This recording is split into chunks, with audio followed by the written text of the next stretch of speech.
Hi, my name is Erin Hess, and I am a test engineer here at Crema. Today, I am going to take a few of our peers and go over a disability simulator to show them what it's like to experience our website as differently abled users. Today, we're going to explore colorblind, dyslexia, and blurry vision.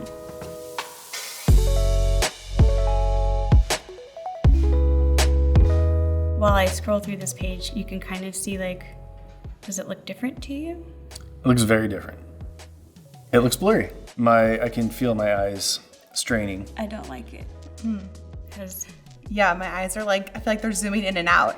I got glasses last year, so it's bringing it all back. You know, as a person who helps write this website, not code it, but create the content for it, it's interesting to see, that's really hard to read. After a while, it would give me a headache because it's not just these things are blurry, but my brain is trying to make them clear. And it says here that about 4% have a vision impairment, and about 60% of us wear glasses or contact lenses. Right now, it's showing what somebody with a vision of 1.6 would experience. My vision is negative 0.5, so This is brand new. I know there are standard font sizes. You want it to be not, larger than X amount, 12, whatever it is. Yes. And I know that Steph abides by that, but it's interesting to see, depending on even the type of font that you pick. I think this one is Carla that we're looking at. That one's more tough than I would like it to be. Yeah, and imagining, so I will say, coming from my perspective, why I think this tool is so brilliant is because it's giving me an experience that I wouldn't normally have on a website that I might be testing. So it helps me empathize and consider someone with low vision or somebody with blurry vision. You just experienced that small text underneath the image. That was hard to see. And that's what the simulators, that's telling us that somebody is seeing it that way.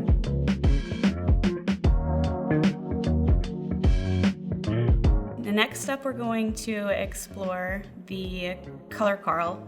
This is a color blindness simulator. Woo! Yeah. This one is for Detournopia, which is a red-green color blindness. Oh, sure. 1 in 100 men usually have this, or 1 in 300 women, so it is kind of rare. That seems like actually more than I would have thought, though. Mm-hmm. It's interesting, too. I don't think I would have thought of it picking up in photos as much as I would just the text, an actual hex color. Exactly. Yes, it affects more than what you would normally think. Right. If you do have images on your website or your app. Yeah. Larissa, do you have jaundice? What's happening? Yeah. I think you actually have this color blindness. Yes. Yes. Do you even notice a difference between having it on right now? It's on. I'm going to turn it off real quick. I see a difference, but it's mostly in contrast. This section got a little bit darker, and this one over here and this one over here. I do not have this visual impairment. For me, right now with this turned on, everything is like a shade of green or gray. Yeah, I can see that. That little fern leaf down there is like a bluish gray. Wow. Or it could be green.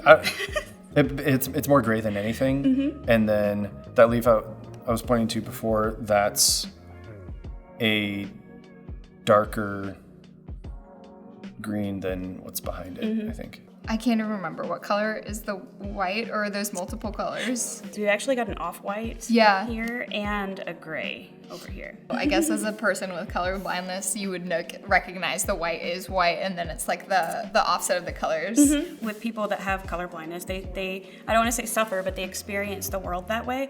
And what I've found that they do is they change the relationship they have with certain colors. So they know in their mind that is brown.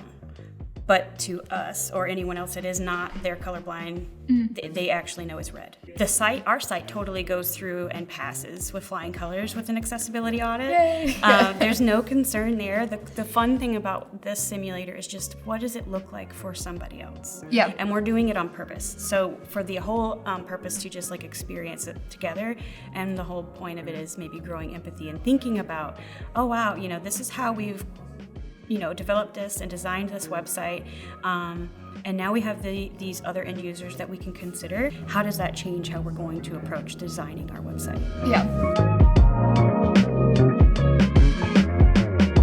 Next up is dyslexic fonts, or Dyslexia Danny, and this is going to show us what dyslexic people see on their website. So it's going to scramble letters, it's going to make them dance, might make you feel a little sick.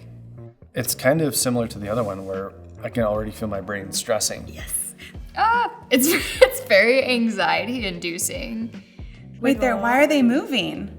That's what happens. What? It's simulating kind of what's happening in the brain of somebody with dyslexia as they're Trying to read. Oh, interesting. Yeah. What I like about this particular simulator is I suffer from dyslexia. Okay. Wow. So I think it's really neat because while it's shuffling it, I can already read the word. I already know what it is. Because I'm so used to seeing that collection of letters representing a specific word in a sentence. Yeah. My whole life. So it's really interesting sometimes because you'll have to get like 2 or 3 takes at looking at a word before you actually figure out what the word is. Because you're like, what was that word? Yeah. Yeah, I have a lot of friends with, or a couple really close friends who have dyslexia, and I think I just imagined it to be like you would read the word backwards. I don't know Sometimes why. that is the thing sometimes. Or Okay. you see a word like, let's say, Sprite. Okay. But you can't make any sense of it. You see it and you can keep reading it and you're just like, Sprite. What is Sprite, Sprite, Sprite? And then Sure. the letters just end up dissolving It's into kind of itself. like, the only thing I can relate it to is if I'm designing something and I'm looking at the same word over and over again, like it's like a It logo or stops something, making sense. and you're like, that's not even a word. Yes, exactly. Yeah, and I can see how it would take you a couple seconds to put all of that together, whereas, And then reading it again. yeah, me not being dyslexic, I can read that sentence or that statement and just I don't have to go word by word by Oh word. yeah, it gets chunked up. It probably takes me 3 times as long to take in information by reading it Yeah. than the average person. Oh, wow. Okay. Yeah.